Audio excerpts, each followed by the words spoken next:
Hi, and welcome to Megan's Mystical Mashup, a conversation about life, the universe, and anything in between. My name is Megan Rounds, and welcome to today's show.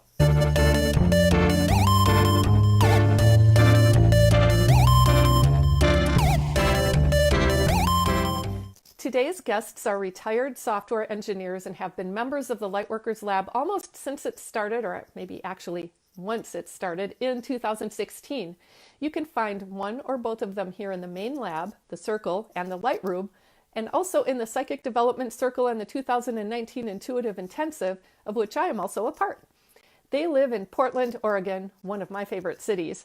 They've been married for nearly 43 years and have 3 grown children, one of whom is also active in the Lightworkers Lab and may be here today. 3 grandkids and a 4th on the way. Congratulations! And are roommates to an elderly dog and elderly cat. A love of travel, learning new things, reading, going for walks in nature, with a self-described, slightly weird love of old cemeteries, something we share in common, I might add, describes one of my guests, while the other mentioned visiting the 1st, 3rd, 4th, and 6th Earth chakras, and that may have expanded since we last talked about it in a previous show last October. And just so you know, I'll post a link to that show in the show notes as well if you're interested in checking it out. We had a fascinating conversation and also an extra treat, which I hope we also have today. One guest has the main modality of channeling energy and is often endearingly referred to as the energy wizard. And the other guest's main modalities include claircognizant, clairsentient, empathic, and some mediumship, and also considers herself a prayer warrior. I just love that title. Interesting story that I hope we get to hear more about in our conversation. It was a cat who ultimately decided that my guests for today were a good match for each other. I am forever grateful that they accepted my invitation to join me on the show, despite their being on holiday in beautiful Hawaii. And they are also the first couple to ever be on this show. That means we're going to do a little trial and error potentially, because I've never had 2 people on at the same time. But I hope you're with me in giving it a try. And please give them a warm Lightworkers welcome to Mary Ann and Mark Vollbrecht. So welcome, Mary Ann and Mark. Thank you so much for joining us today. Hi. Hi. Hi. You doing this okay? Kind of. This is the trial and error I was mentioning because we worked around volume when we did our tech test, but it's a little different because they can't wear earbuds. Is that better? I think so. As long as I'm not talking and as long as the 2 of you aren't talking at the same time, I think the volume is okay. Okay. Awesome. Okay, I'm going to post Mark's information because he does have a website and something you may want to check out. It's super cool. Mark's got some mad skills. So does Mary Ann. So, okay. All right. Well, I'm curious about where to start because Mark, you and I talked about maybe infusing this with energy, and I wanted to bring that forth, but there were some other things that we also could start out with if you'd rather wait a little bit. Well, wait, you mean putting energy in the broadcast? Yes.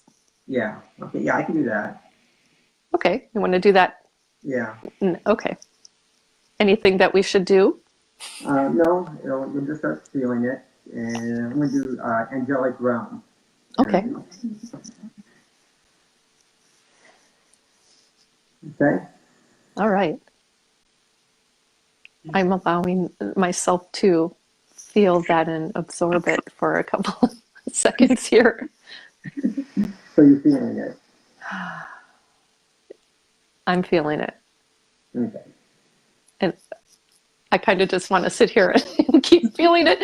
I'm not pushing it away when I talk, but I'm not able to feel it as clearly. So thank you, Mark.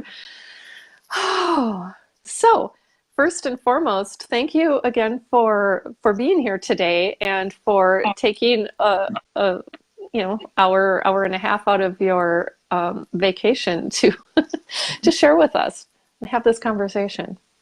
Oh, we're happy to do it. Even is it 8 o'clock in the morning? Yeah. Right around there? Yeah.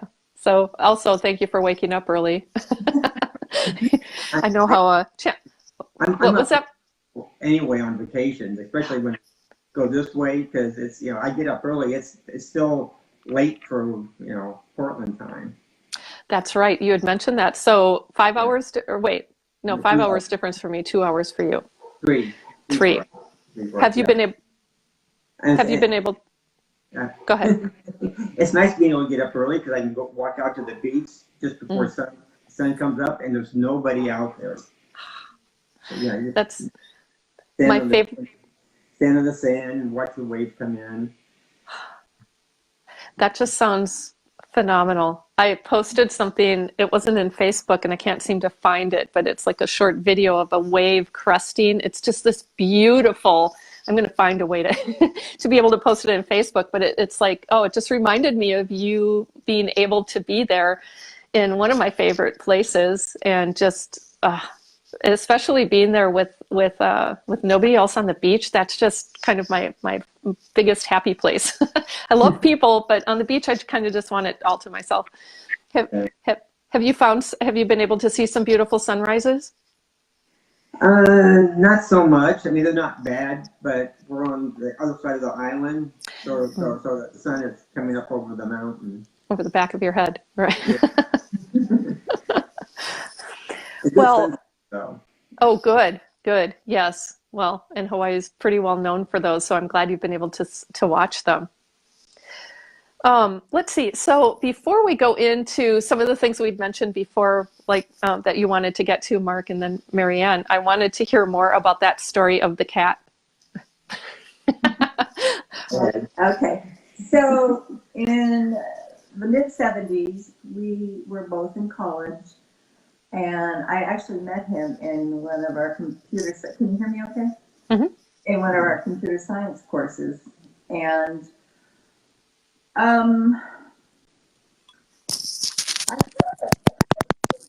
was a lot different from the guys I had been dating and meeting, and I don't know, I was just kind of drawn to something about him. Anyways, I happened to mention that my TV had gone on the fritz, and he volunteered to come over and take a look at it. So he came over and he sat down on the sofa, and I had at that time a Siamese cat. She was very sweet, tiny, petite little thing, but she was utterly devoted to me, a one-person cat, and had absolutely no interest in anybody else. And in fact, when anyone would come over, she'd go and hide. Well, he comes over and he sits down on my sofa, and she hops up on his lap and curls up and goes to sleep on his lap like she loves him and has known him all her life.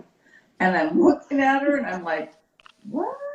Like, oh my, there must be something really special about this guy. So I always figure that my cat picked my husband for me. Yes. She knew she had better taste than me anyways. Well, I love that. I love Siamese cats. So my first cat growing up was a Siamese cat, and he had just this. He was an indoor cat, but he got really annoyed at this. It was a Manx cat that was a neighborhood cat that roamed around, and our cat got out and treat him. And we're like, all right, way to go. You know? But he was also very devoted. He only liked some people, and the people he didn't, he let them know. So congratulations, Mark. You know, but I had written down, Mary Ann, that you said you were drawn to him, and I'm figuring that must have been the energy. Yeah, we were meant to be together in this lifetime. Totally. I love that. That's super cool. So thank you for sharing. And, I have some questions, but before going to those, I'd really like, Mark had mentioned that he wanted to talk about a couple of different things, or have both of you talk about a couple of different things. And Mary Ann, I was hoping you could also talk about the prayer warrior part that we briefly discussed during the tech test. I just think that it's a really interesting. I love the title, and you offered a description of it, but I didn't include it in the introduction, so you could talk about it. Right now? Yeah. Oh, sure. Yeah. Prayer warrior is probably something of a misnomer. In evangelical Christianity, a prayer warrior is someone who immerses themselves in very powerful prayers to fight the forces of evil. They're praying against Satan and his minions. And that's that's not what I do. What I do is, when I'm in my sanctuary and the door is closed and I'm doing my own thing, so to speak, you know, my own energy work, my own spiritual practices, one of the things that I do is to combine my energy with those in spirit of a very high level who, shall we say, have the best interests of humanity and our planet at heart.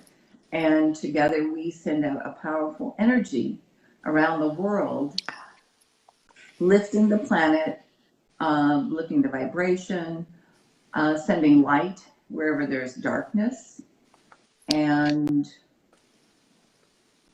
raising the vibration, sending just light and love and healing into anywhere on the planet where anyone is suffering in any way, shape, or form, both animals and humans and habitats, waters, whatever.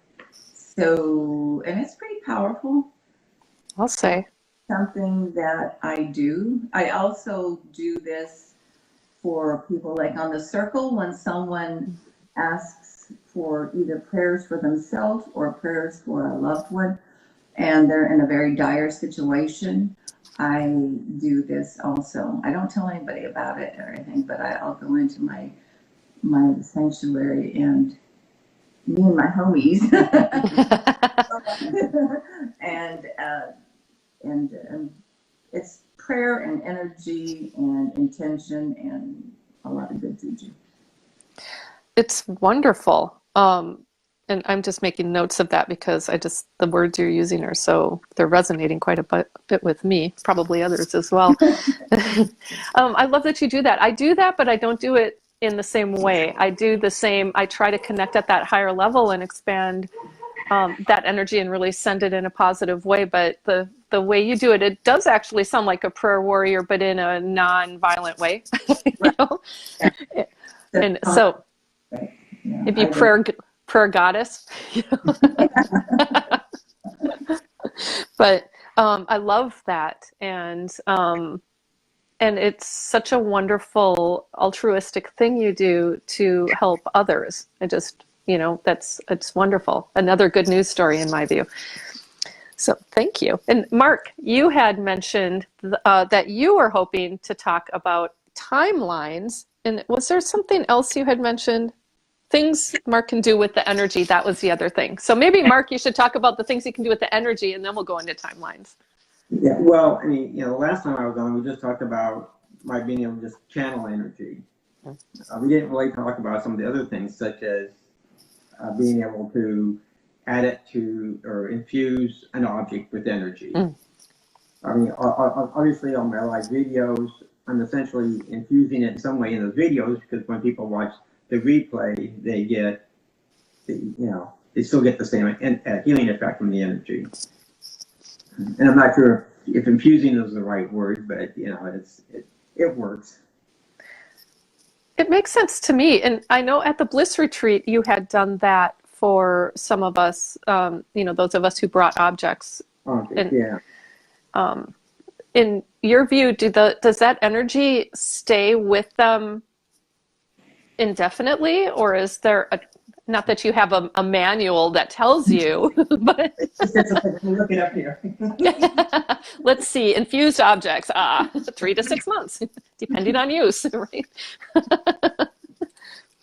I was just curious if you had your own perspectives on that, if the energy ever fades or benefits from being recharged. I don't feel it fades because it's maybe not so much is fused as it is maybe a portal for the energy to come through, where the energy's not. I mean, because it isn't the way you normally think of energy, and energy dissipates after a while. Right. So if I put energy into it, you would think it would dissipate after a while, but it doesn't. So it's maybe more of putting some kind of a portal in such that the energy is always coming through for you as needed. Yeah, that's helpful. The object I brought was my a moonstone necklace that I had, and I wear it usually when I go out in public, and along with hematite, just to balance out some of the extreme energies that I tend to pick up on. And sometimes I pick up on them and then bring them home and don't realize it. And so those things are really helpful. But I was curious about, because hematite I charge or clear a lot. And maybe it's my own beliefs that make me think that I have to. When something's infused with energy or charged with energy, if I believe that it lasts indefinitely, then that can change the way I approach it. Yeah. Yeah, and someone can always come along and clear what I've done and do something else in the object. But unless someone specifically does something to remove it, it stays there. That's awesome and good. And now I want you to, charge more stuff. I have an email in my inbox that Mark sent me years ago when he was first playing around with energy, and he put angelic energy into this email and sent it to me. And I didn't know anything about that. I just opened it, and oh my gosh, the most wonderful energy came out of this email. Anyways, it's still in my inbox, and whenever I want to, some angelic energy, I open it still and just bask in it. And it's still there. I love that you said that. That is super cool. First of all, that you just have this email you can open whenever you want. Yeah. But I also wanted to just mention, for those of you who aren't aware, that Mark often, I'll just use infuse, Mark, you can change that, but infuses banners. Like, I know you had done one for the Intuitive Intensive, but I think you had done one for the Light Room or the Circle as well, or maybe both. Yeah, I think both. For the Lightworkers lab, there's actually 7 energies in that banner. Wow. So if you open up the full image, where you can see there's 3 things hanging on the wall, and then there's like 3 things on a bench, 3 groupings on the bench below. Each one of those groupings and each one of those wall hangings have a different energy in them. I don't remember what they are right now, but you can just feel into any one of those to feel the different energies.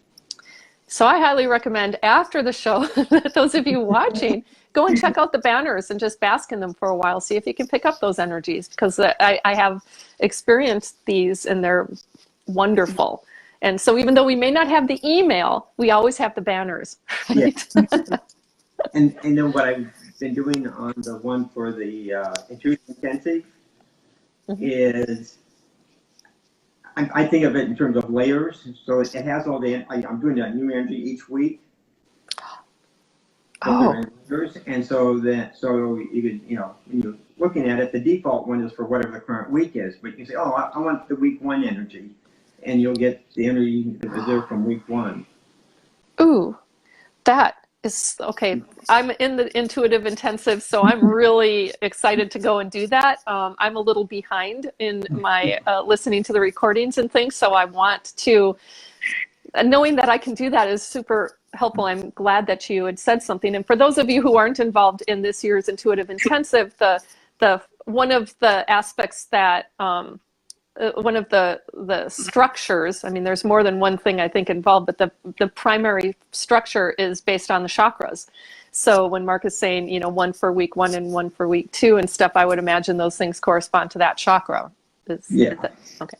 Yep. So, I'm super excited about that. Woo! And something that I haven't mentioned on there yet that I was going to is try asking for like weeks 1 and 2 together, or weeks 1 and 3 or something. Yeah. And get combined energy. Yes. Play with it. That's yeah. what I put it there for. That is super cool. I'm so glad you said that. I know. This is the first time I tried something like that. Well, and I am excited to really notice those, playing around with it like you had said. And that's a really cool and very powerful idea in general. I hope you do more with that. infusing layers like you had said and doing it intentionally. Now, for those of you who weren't present or able to watch the replay of Mark and my conversation back in October, we talked more about how his knowledge of his gift came about and how he learned some things and stuff like that. So I'll include a link to the replay in the show notes if you want to check that out, but I don't want to go and rehash the whole conversation because this is a different one with Mark and Mary Ann. So, because I could keep going there. I'm really saying that for myself as much as everybody else. And so one of the other things I can do with energy is I can amplify it. So if you were sending energy to somebody, I could amplify that energy that you're sending. So is that, Mary Ann, what you were talking about when you were saying, yes, you have your emissaries, but is Mark amplifying the energy you're sending as well, or are these separate things? No, I've never asked him to do that, but that's really interesting. That's something, yeah. Ooh. That's a great idea. I think I'm going to pick out one of my crystals, because I work with crystals when I'm doing my energy work, of course. We all work with crystals. I'm going to pick one out, and I'm going to have him turn it into an amplifier, if you will. Excellent. And Yes. I do that then when I'm doing my energy work as an amplifier. That is such a cool idea. Yeah. Yes. Yeah. I think he's just learning and uncovering almost every day different quantum aspects, because, this energy is just all quantum, and it's limitless in time and space. Mm-hmm. And he's just finding all kinds of new ways to use it. Yes. Or just remember, yeah. Yeah, the remembering part is my biggest challenge. It's like, oh wait, I'm doing this. I could have done this.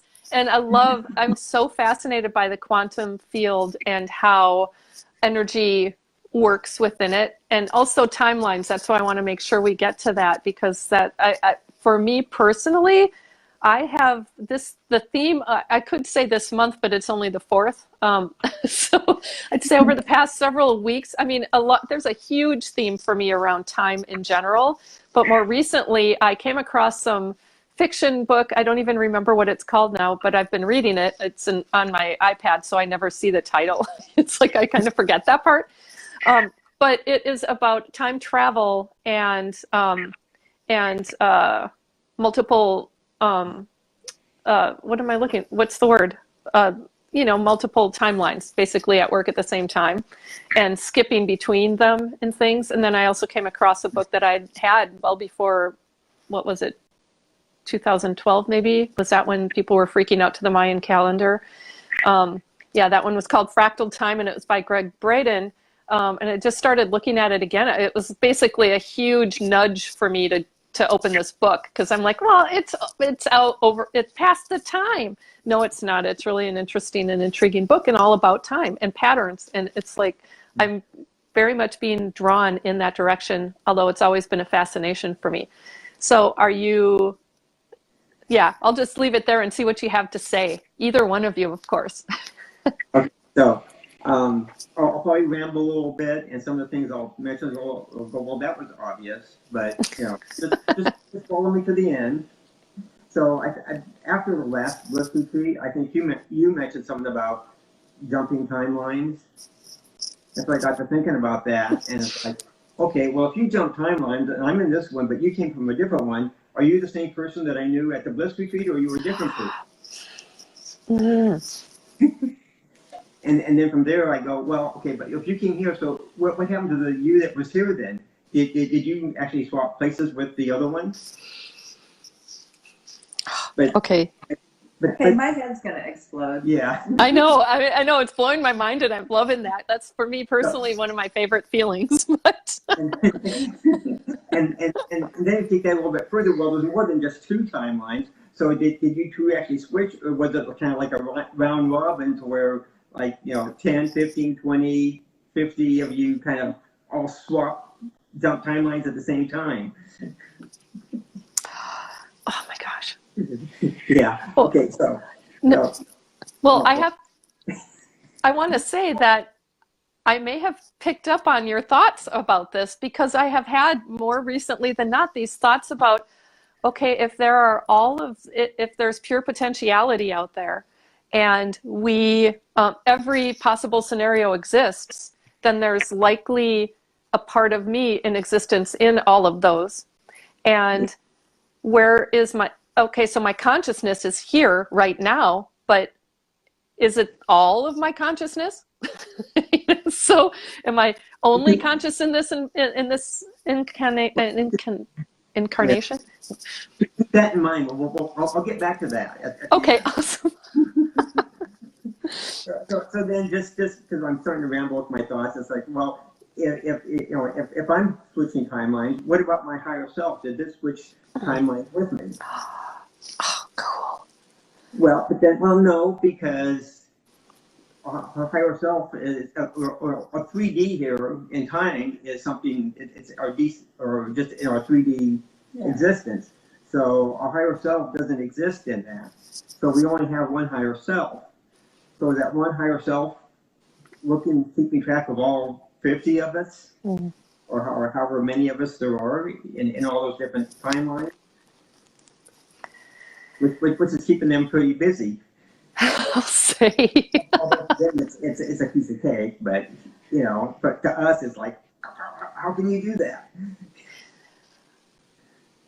For me, it sounds like big picture versus, like micro and macro, right? So it's like looking at okay, so I do work within companies, so looking at the whole company versus each individual employee. Except in this case, each individual employee is an aspect of us, our higher selves. Wow. Okay, this is so fun. So the backtrack a little bit. So right now, there's many different timelines that may have gotten you to where you're at now. So you start looking at that as you're here right now, and then you have all these lines maybe leading up to where you are now. So it's almost like the roots of a tree leading up to you, which is the trunk. And then from there going out, you have all the branches going out of possible futures, which is kind of like the tree of life. Yeah, I was just thinking the tree of life. Tingles. Yep. Oh my gosh. Wow. Okay. So, okay, do you have more to say? Because I have a question about this, but I don't want to take you off track. Well, okay, yeah. So here it comes to going back to kind of the higher self and everything. I believe that spirit follows a KISS principle, but it's not the one that we use. Theirs is keep it spectacularly simple. So really, right now, there was only one us and one instance. It's just that there's all these possibilities of how we got to who we are today. So there aren't multiple dimensions or multiple timelines in existence currently. There was only one right now. But there was all the roots, all the possibilities of how we might have gotten here. Possible timelines. All the possible timelines that brought you to this. That brought us to this point.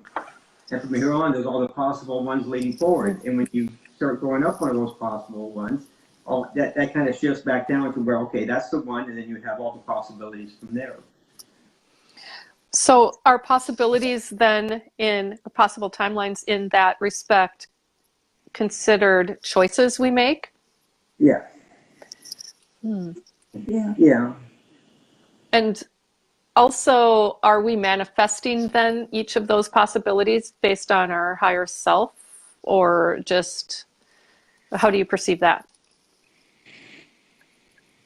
If you do. Yeah.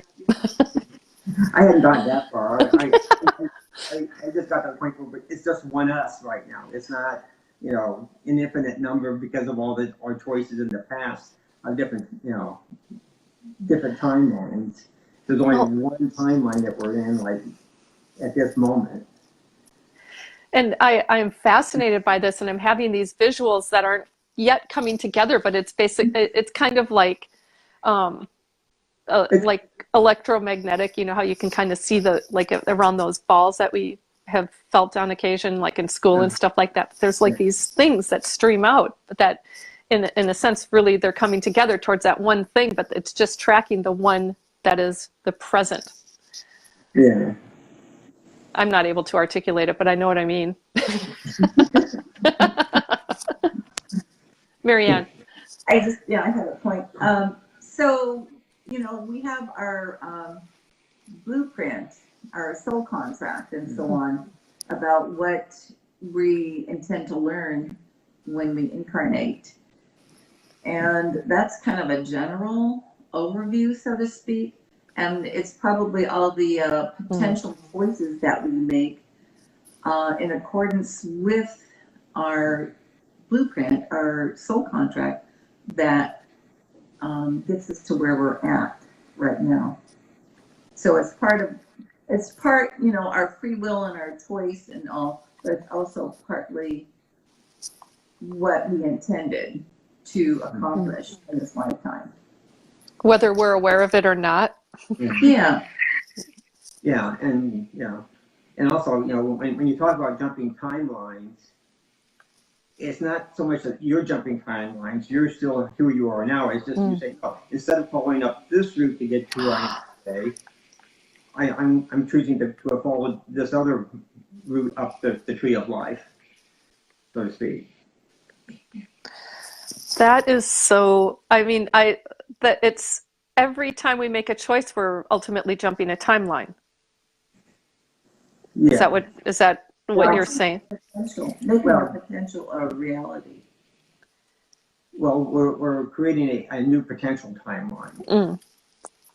There's only one that we're actually currently following. There was all of the potential timelines that we could have followed to get to where we are.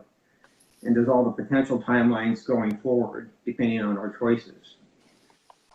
And people that say they jump timelines, it's because they've done some kind of work to say, oh no, okay, I've gone back and I've affected this choice that I made in the past that says instead of following this route to get to who I am today, I followed this other route to get to who I am today.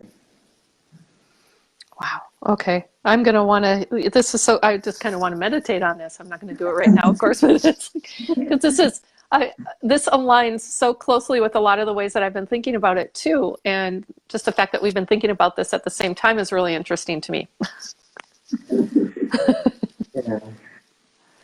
It looked like you were going to say something or add something. No, I don't think so. Am I turning red? Is my head about to explode visually? What was I going to say? The reason I was asking about choices, and I know, you know, circumstances come into our lives as well that I think align with what the soul blueprint is, you know, some of the things that we are here to learn about in this incarnation. But I'm curious from a manifestation standpoint about, I don't like this word, but I'm not, so far I don't have well, let's say influence the things that show up. I was going to say to control, and I don't like that word. But to influence the future and how that may tie into the manifesting approach. Yes, me or Mary Ann? Whoever. Either one of you, both. That's all you. Yeah, Mary Ann, you've got this one. No. I haven't a clue.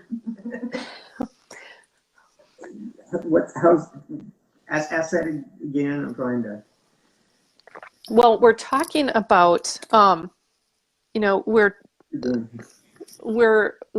adjusting our timeline, let's say, fairly consistently. So there's always just one of us, but there are a lot of different things that can lead up to where we are today, and there are a lot of things that can shift us in multiple directions moving forward.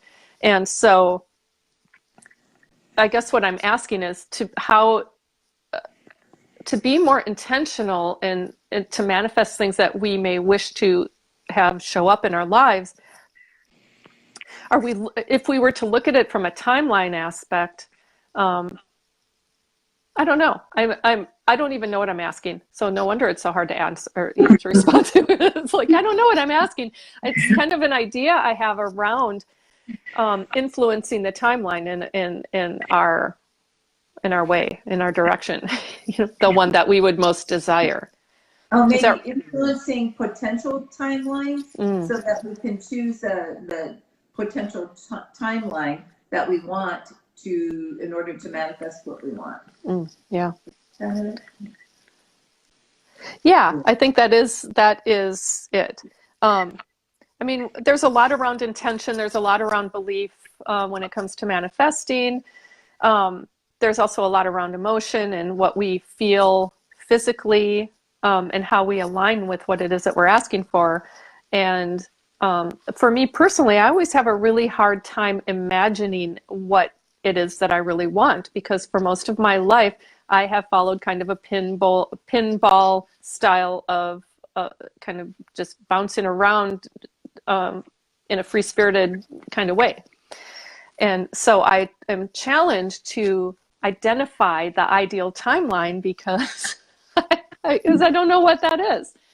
And so when I think about that from a manifesting standpoint, it shifts the way I think about manifesting and how might it be done from a timeline perspective instead of a desire or a goal or things like that. Does that make sense?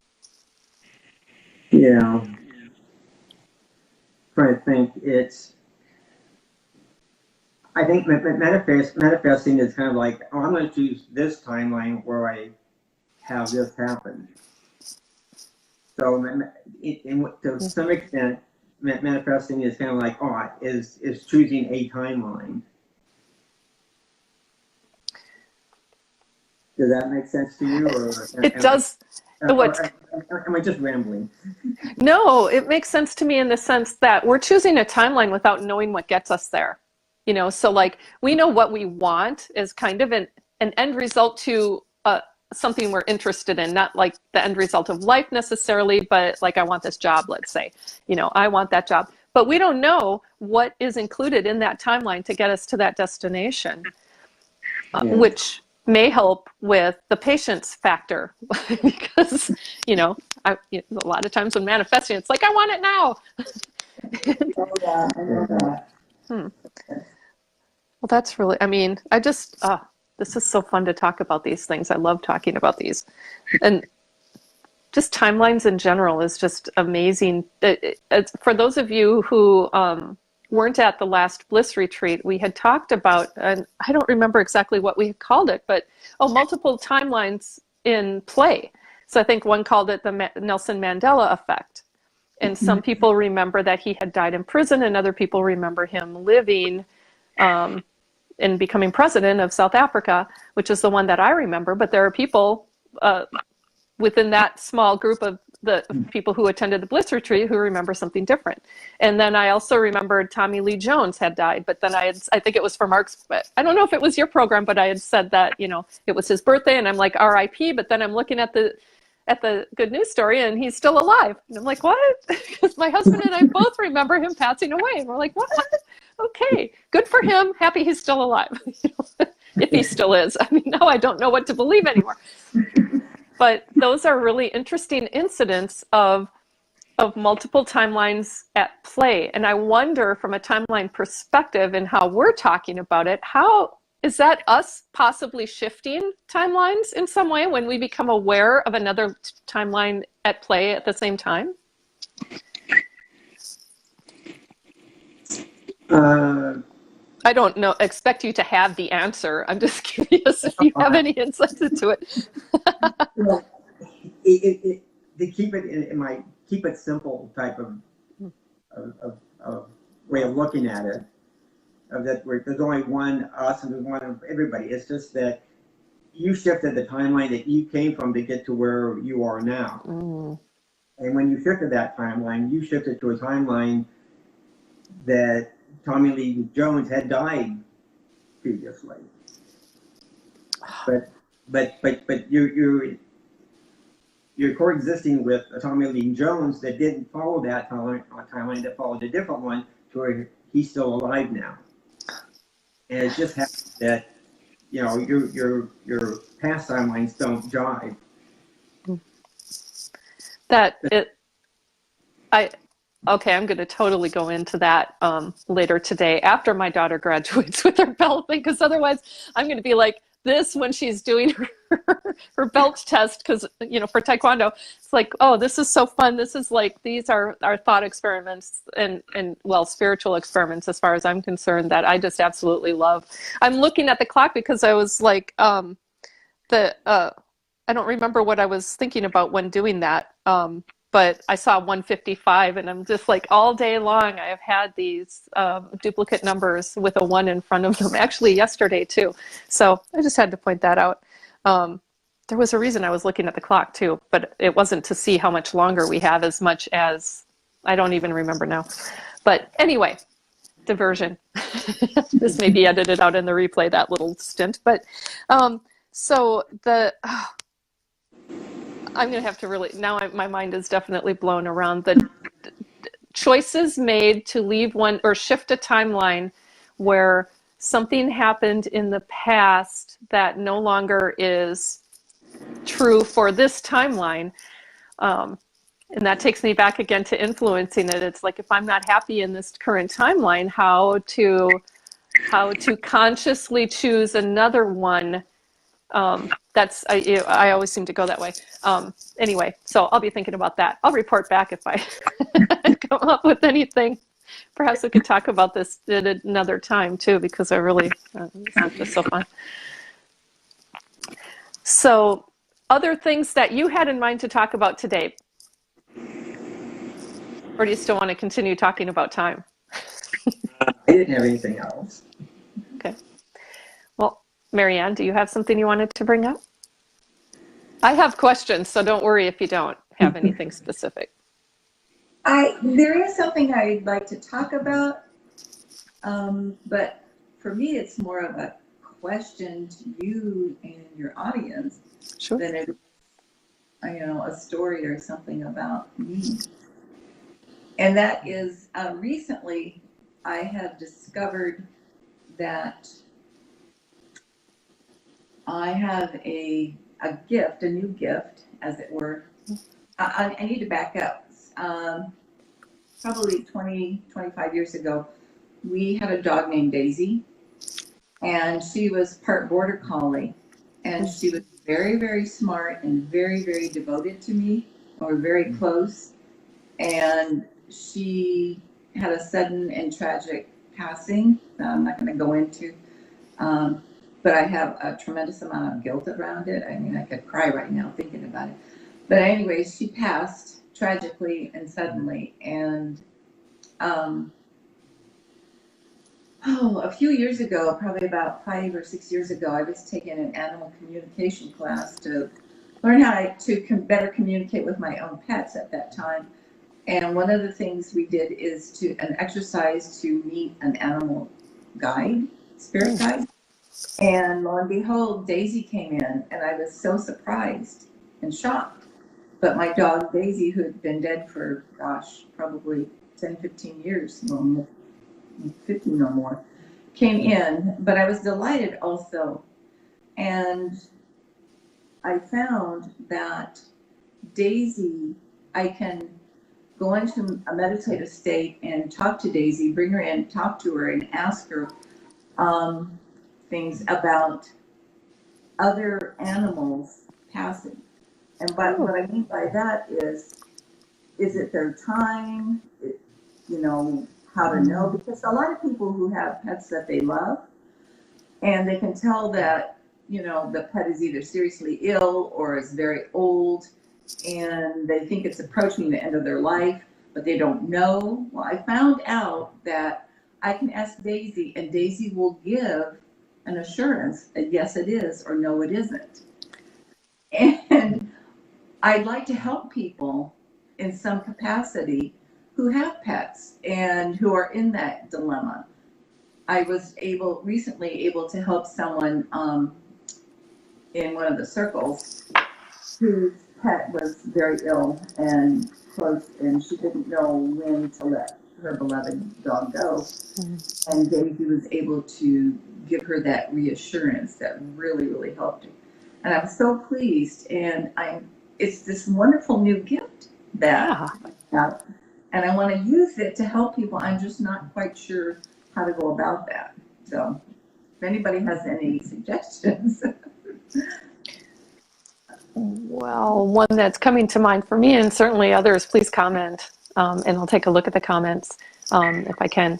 And I mean, it sounds to me like you're already doing some of that in the circle, Yeah. but have you offered to do it, or is it more in response to other people who have asked for general? Well, in the most recent incident, I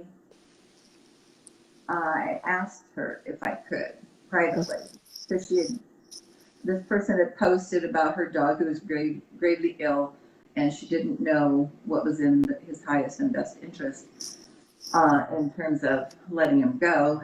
And I asked her, and so then I did ask Daisy, and Daisy gave me some very clear information, which I relayed to the lady. But here's the cool thing about it, is that as a sign, so to speak, that the time is right, my dog Daisy will make the word Daisy come across, the person comes across the word Daisy in an unexpected fashion. Oh, wow. Yeah, she does this. That as is a service to the person. She did so that for me with a cat a few years ago. I had an elderly cat that was quite disabled, and I consulted a animal communicator, and this person told me that my cat was just tired and ready to go, but I wasn't sure. So I went into meditation and I asked Daisy, and I said, so show me a sign, Daisy. I want to come across the word in an unexpected way if it's time for my cat Zoe to go. And within minutes of doing that meditation, I was scrolling through Facebook and I saw where a person had commented on a post I'd made, and this woman made a comment that was so inappropriate for what I had posted. But she said, oh, this post, what you wrote makes me feel like I'm running through a field of daisies. I saw that minutes after asking my dog Daisy for clarity. And the fact that this woman's response to what I had posted was really inappropriate, didn't fit, was so out of character, and that really told me, yeah, that's Daisy giving me assurance. So we let Zoe go, and about a week later, I was at a banquet with Lauren, our daughter Lauren, and I looked out the window. This is over on the coast at Tillamook. I looked out the window, and there, out the window, was a whole field of daisies in bloom. So wow. Zoe, not only does Daisy let you know when the time is right, but she actually guides and sees your beloved pets over the Rainbow Bridge. She makes sure that they comfortably and easily, and she's there with them. She's an escort. Okay, so my understanding, if I heard you correctly, is that I could ask you about one of my two dogs or both of my dogs, about whether it's their time or things like that. And you would then talk to Daisy, and if the time were right, then I would see daisies or hear daisies, or somehow Daisy would show up. Yes. Oh my gosh. That's really super powerful and incredibly cool.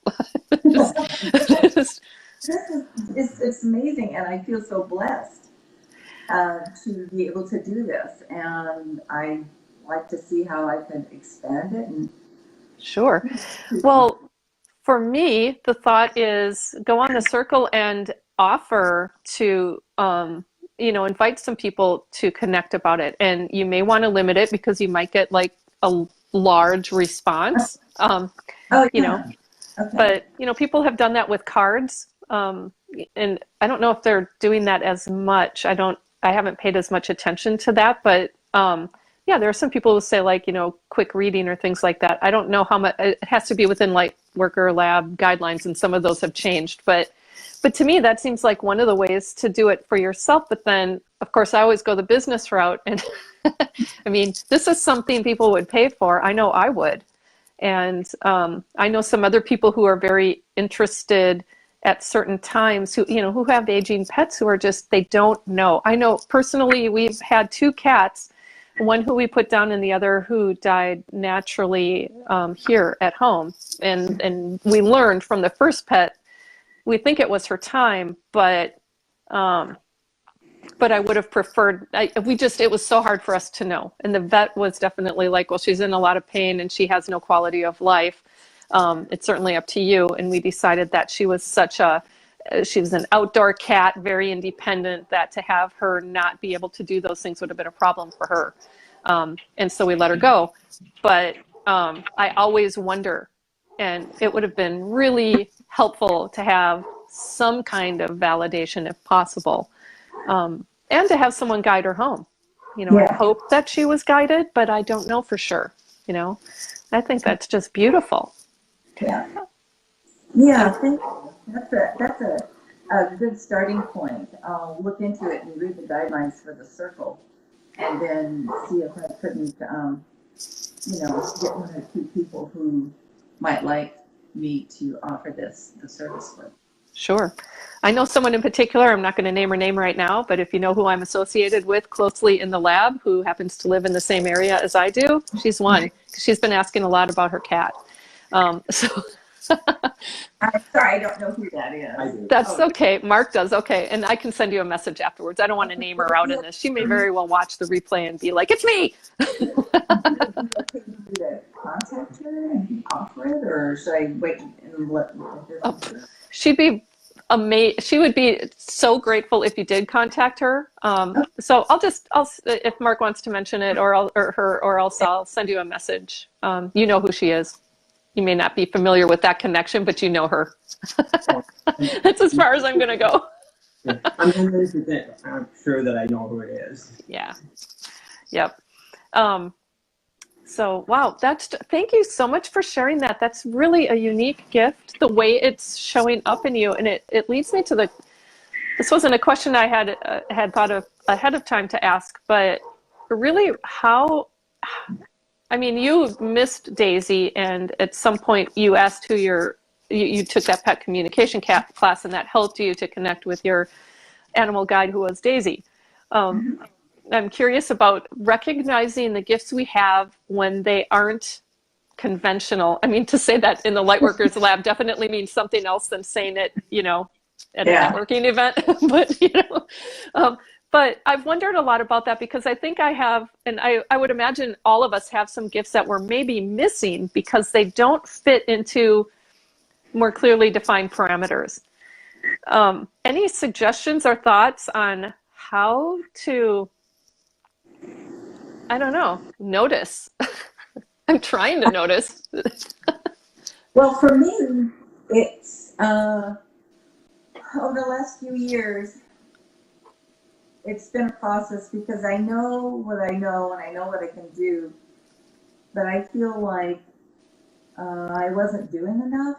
I see people doing amazing, wonderful things with their gifts, and they have businesses and what have you, and it's wonderful. And I feel like I haven't left the harbor yet, so to speak. I'm still clinging to the shore.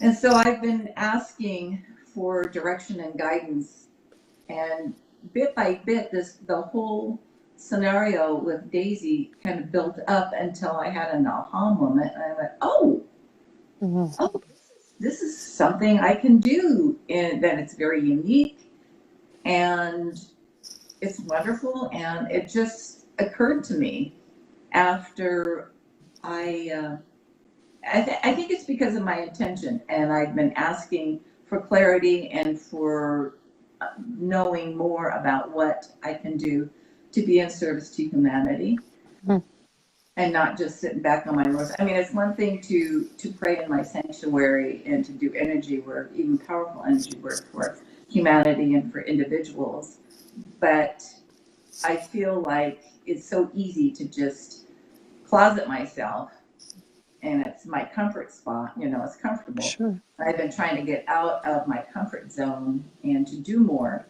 publicly, and this is one that came to me, and I think it was just my intention, because I had a desire to know and to do more, and an intention. You know, and I'm a little slow on the uptake, and it takes my guys a little while to get through to me. And kind of like a drip method, drip, drip, drip, and all of a sudden, oh, okay, I see it, woohoo, and then I'm off and running. I so relate to that. I feel the same way. It's like there are some things that I know that I have the ability to do. I know I'm an empath. I've learned that after, well, not knowing what was going on for a long time, and somebody named it, and it's like, you know, like sunbeams hitting me, and I'm like, oh my gosh.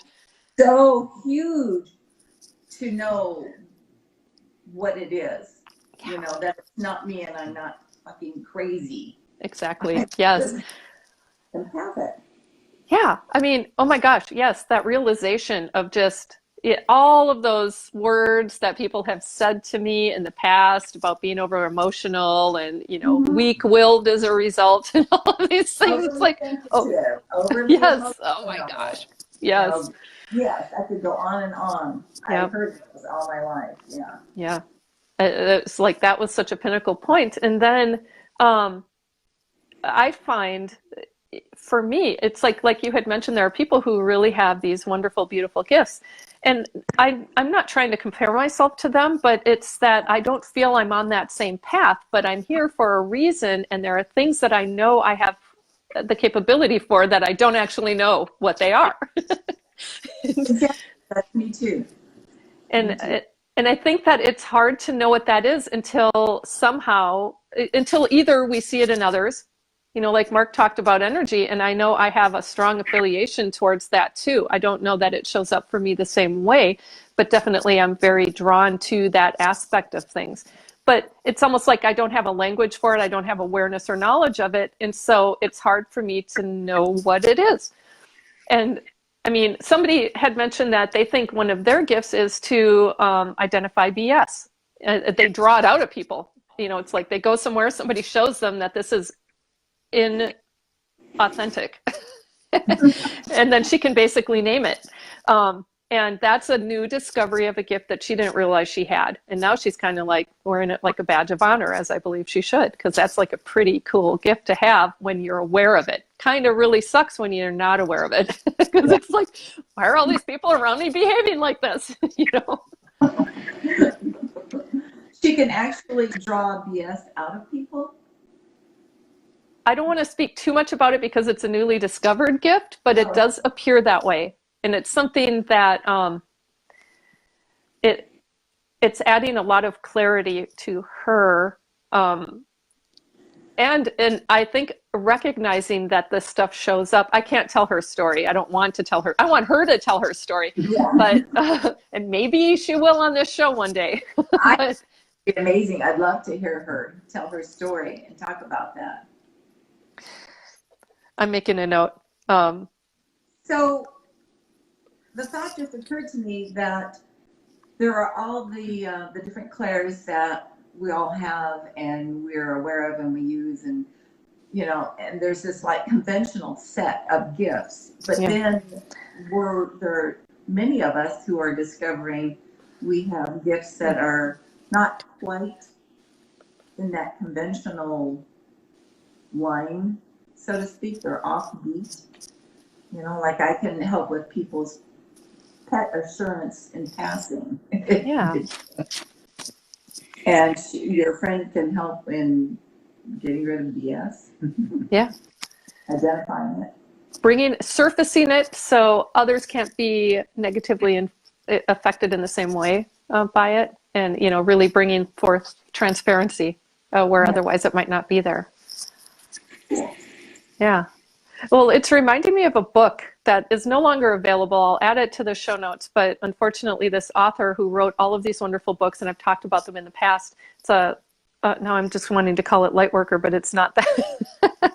It's like a witch central thing, and it's this big family, and of witches who have really interesting abilities. Each one of them have different ones. So there's a mind witch, they call her, and she can read thoughts. She's telepathic, but has a couple of other abilities as well. And there's one who can control weather, and there's one who can control fire. But there's one who's been a part of a big, strong group of within this longer series who doesn't know what her gifts are. And it took an accident with some technology that because they also use, they're also coders. and so they have this like cool virtual reality place called Witch Central. And people can play games there, but they can also infuse them with spells and charms and things like that. So they're playing this virtual game, but then at some point it becomes real where they can actually transport there physically. And it's because of this woman's gifts that she didn't know she had. She wasn't even technologically savvy, that they discovered some kind of new ability. And it just popped into my head as we were talking, and it's like, gee, there were signs a long time ago that, because I read this probably 7-8 years ago, but I've reread these books because I find them inspiring towards what can be. And it's that she didn't recognize it until someone else recognized it in her. And I'm in that place of asking. So, thank you for sharing. What was that? That I'm right there with you. Oh, thank you. Well, and I think we should continue that conversation and share when we recognize new things, because it can help everyone recognize things in themselves that they didn't otherwise notice or weren't aware of, and especially what those things can mean in terms of our own capabilities and how we can use them to benefit the world and beyond. Why limit it to Earth? So we have about 10 minutes left, and I really wanted to get at least one of these questions I had out to the two of you. I did not prepare this ahead of time with you, so you may have a stunned look on your face at first as you think about it. But I'm super curious about two things, but more so the one. So I'm just going to ask the one. We'll see if we have time for the second. The one is, what is it like to be married to a fellow lightworker?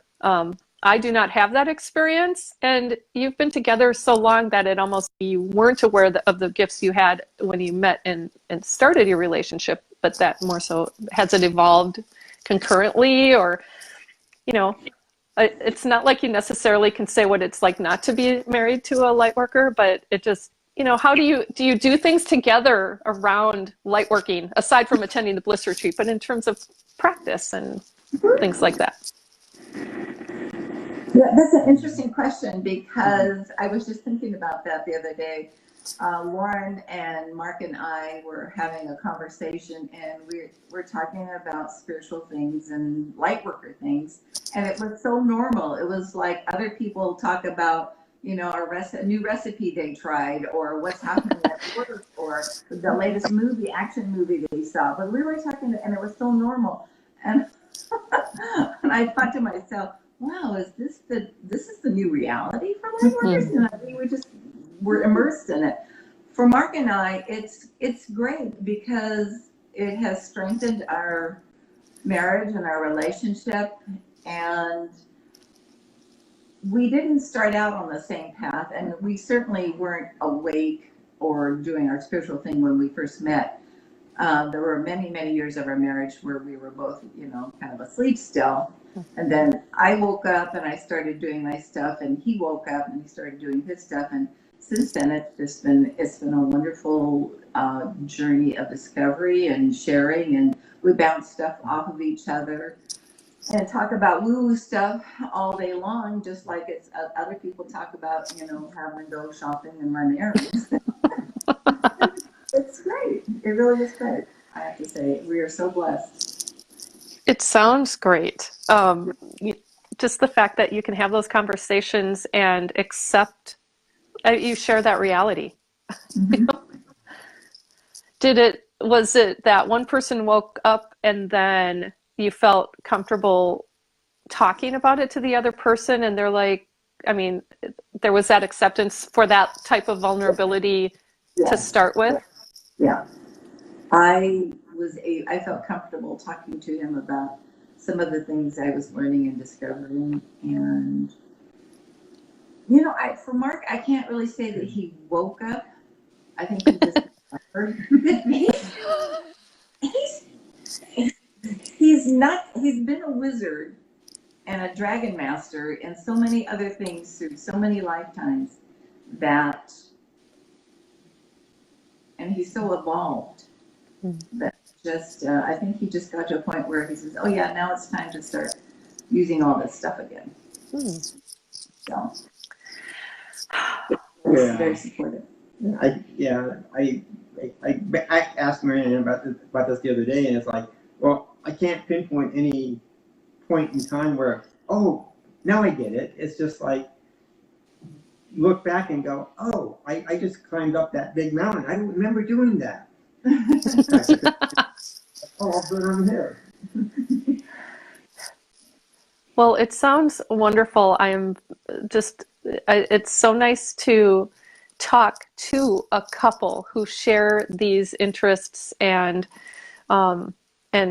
this lifestyle, really. It's somebody had put this inspirational, to say the least, like it's possible, and I would agree. It's nice to know that it is possible to have these types of relationships with people, even if we're not currently in that kind of relationship.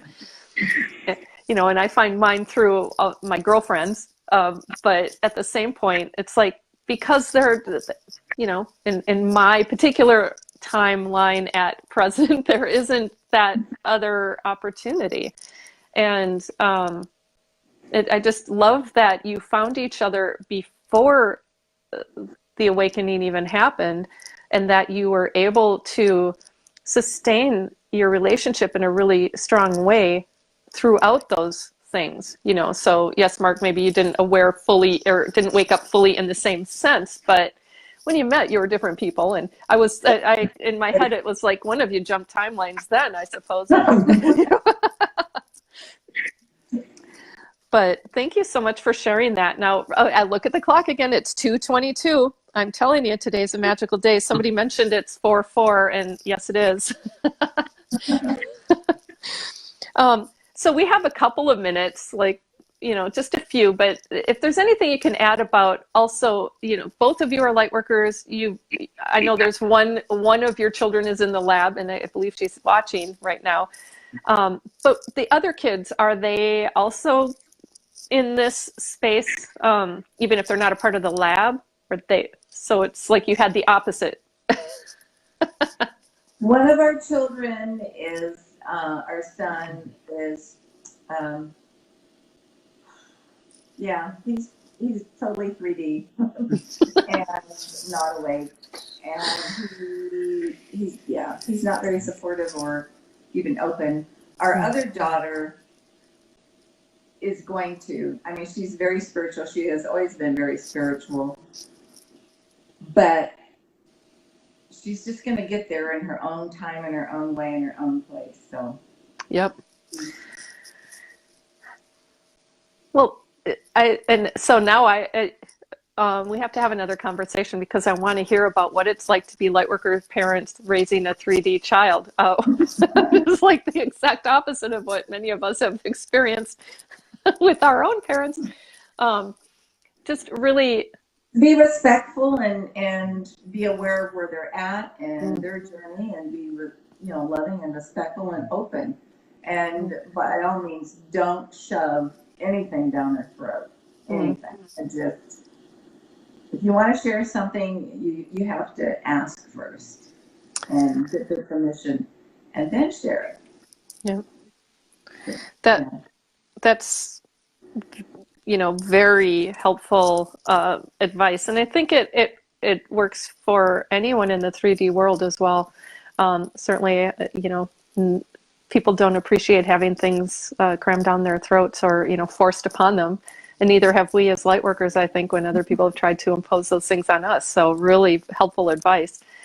Okay, well, thank you again, both of you, for taking time out of your vacation to share and converse. And I'm just still in major high vibe mode, which I just love. What a great way to start the day, but also to continue the day. If it's not morning where you are, it's now early afternoon or mid-afternoon for me, but I'm feeling great. So thank you for that too. Thanks for the energy, Mark. And I wish you both a wonderful, I know you're leaving, tomorrow, yes. So I wish you a wonderful final day in Hawaii, safe and smooth travels home. And just thanks again. Bye, everyone.